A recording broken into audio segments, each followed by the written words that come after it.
Hello everyone, welcome back my YouTube channel. I hope आप सब अच्छे होंगे। दोस्तों, मैंने आज बड़ी इमोशनल कहानी पढ़ी है।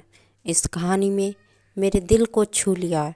ये कहानी मैं आपको भी सुनाना चाहूँगी। इस कहानी का नाम है गोरा और इस कहानी को लिखा है महादेवी वर्मा ने। इस कहानी में एक गाय है। इस कहानी को महादेवी वर्मा ने लिखा है। इनको जानवर पक्षी ये सब पालने का बड़ा शौक था। एक दिन उनकी बहन ने उनसे कहा कि तुम इतने जानवर पालती हो, तुमने गाय क्यों नहीं पाली?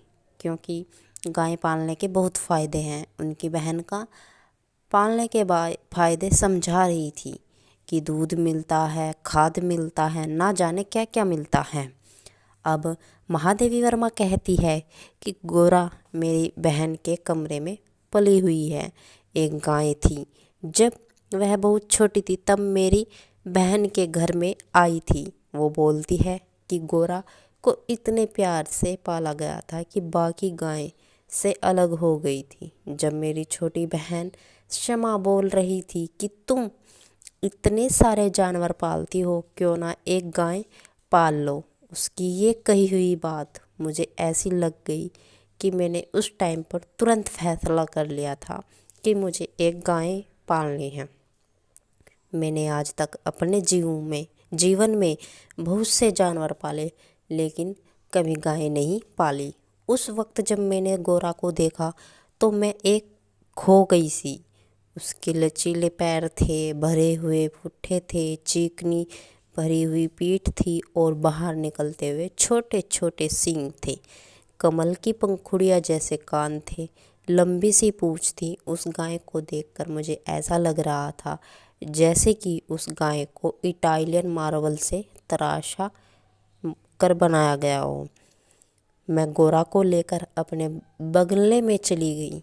मैंने बंगले पर जितने भी नौकर चाकर काम करते थे, सबके मन में गाय को देखकर एक प्यार सा उमड़ पड़ा।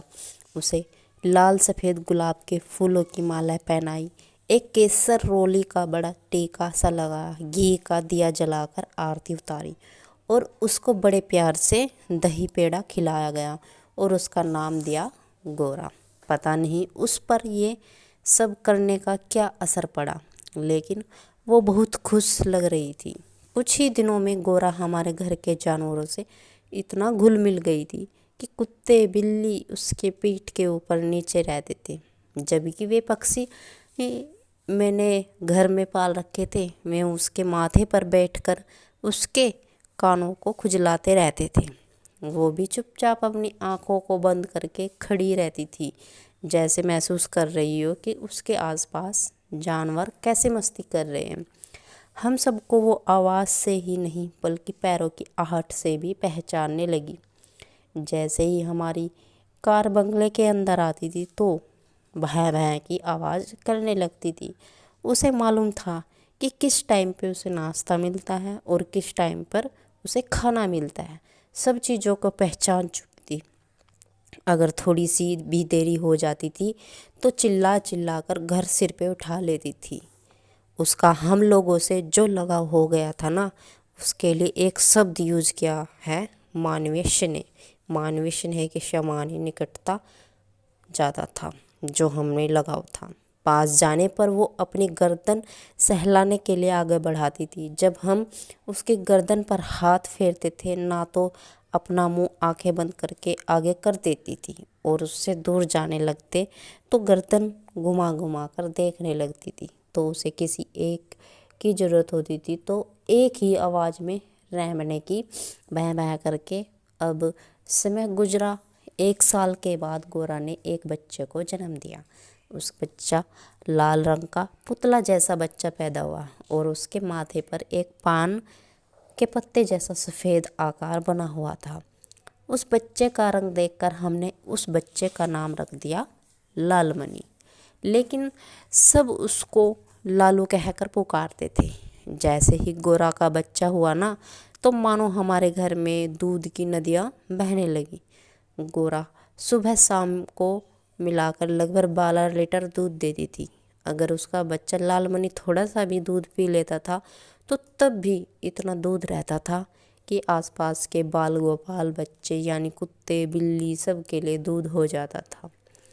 आप सुनकर थोड़ा हैरान हो जाओगे कि कुत्ते बिल्ली लाइन लगाकर बैठ जाते थे कि गोरा जब दूध देगी तो हमको भी मिलेगा।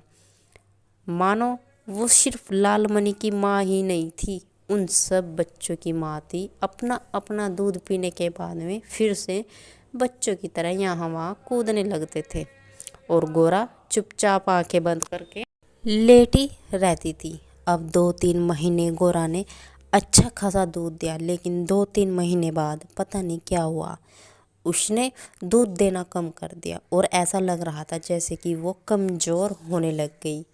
हमने बहुत से डॉक्टरों को बुलवाया और चेक करवाया। डॉक्टर ने सारे चेक किए, गोरा के बहुत सारे एक्सरे निकलवाए। आखिर उन्होंने पता लगाया कि इस गाय के पेट में सुई चली गई है और सुई इसके ब्लड संचरण से इसके दिल तक पहुंच गई, यानी अब इस सुई को निकालना नहीं जा सकता।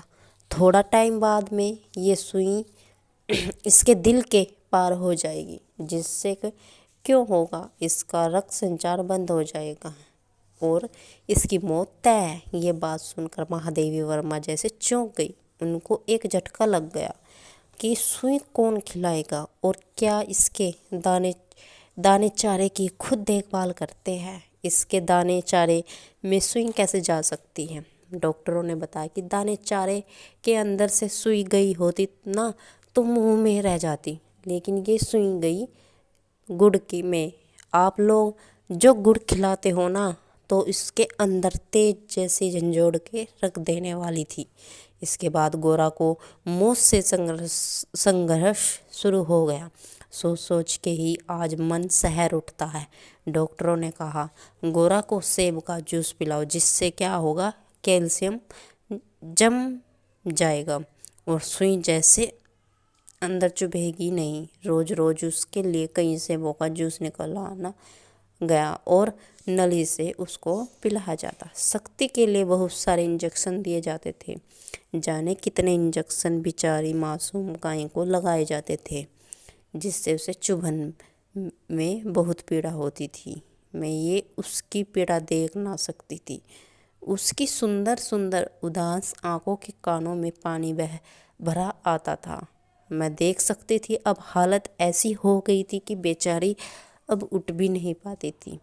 लेकिन जब भी मैं उसके पास जाती तो उसकी आंखों में एक खुशी आ जाती थी, खुशी झलकने लगती थी। मैं देखती थी कि उसके पास जाकर बैठने पर मेरे कंधे पर मुंह रख देती थी और अपनी जीभ से मेरी गर्दन को चाटने लगती थी। बेचारा उसका बच्चा लालमणि, उसको तो पता भी नहीं था कि उसकी माँ मरने वाली है। हम लोग उसको दूसरी गाय का दूध पिलाते थे, लेकिन उसे अच्छा नहीं लगता था। उसे तो बस अपनी माँ का दूध पीना था। कभी भी उसको मौका मिलता था तो वो अपनी माँ गोरा के पास जाकर अपने सिर से उसे मार मार कर उसे उठाना चाहता था। कूद कूद कर अपनी माँ से कहता था कि मेरे साथ खेलो। कि महादेवी वर्मा कहती है कि सच कहती हूँ, मैंने आज तक ना जाने कितने जीव पाले हैं, कितने जीव मेरी आंखों के साथ गुजर गए, लेकिन आज जो मुझे दुख हो रहा है ना, वो कभी नहीं हुआ। इतना सुंदर सीधा जीव किसी भी पल अपने बच्चों को इस दुनिया से चला जाएगा। ये सोच सोच के मेरी आंखों में आंसू आ जाते थे। मैंने ना जाने कितने डॉक्टरों को बुलवाया, लखनऊ से बुलवाया, कानपुर से बुलवाया। एक दिन ऐसा ना जाता था कि 2 से 3 बार डॉक्टर आते थे हमारे घर में, लेकिन कोई एक डॉक्टर भी उसे भी बचाने का इलाज ना ढूंढ सका। अब तो हालत ऐसी हो गई थी कि उसके कंठ से सेब का जूस भी नहीं उतरता था। मैंने अंदाज़ा लगा लिया था कि अब उसके पास ज़्यादा समय नहीं बचा, लेकिन उसकी एक इच्छा थी कि आखिर समय में उसके पास ना रहे थे। दिन में ही नहीं, रात में भी मैं कई बार उठकर मैं उसे देखने जाती थी। एक दिन सुबह 4 बजे मैं गोरा को देखने गई। जैसे ही उसने अपना मुंह, वो हमेशा रखती थी उसे, सुबह 4 बजे उसने जब अपना सर मेरे कंधे पर रखा, लग रहा था जैसे कि वो आखिरी बार था। उसका मुंह एकदम पत्थर की तरह भारी हो गया था। गोरा की मृत्यु हो गई थी। गोरा को ले जाते समय मानो करुणा का समुद्र उमड़ पड़ा था। लेकिन उसका बच्चा लालमणि वो अपनी भी इस चीज को खेल समझ रहा था। आखिर में माधवी वर्मा बोलती है, यदि तीव्र निषाद शब्दों में गोरा के शब्दों का अनुवाद करे तो उसकी प्रतित ध्वनि कहेगी कि आ मेरे गो पालक देश की ये एकमात्र भारत देश है। इसमें गायों की इतनी कदर की जाती है कि गाय को माता माना जाता है। उम्मीद करती हूँ कि ये कहानी आपको पसंद आई होगी। दोस्तों आज की वीडियो में बस इतना ही।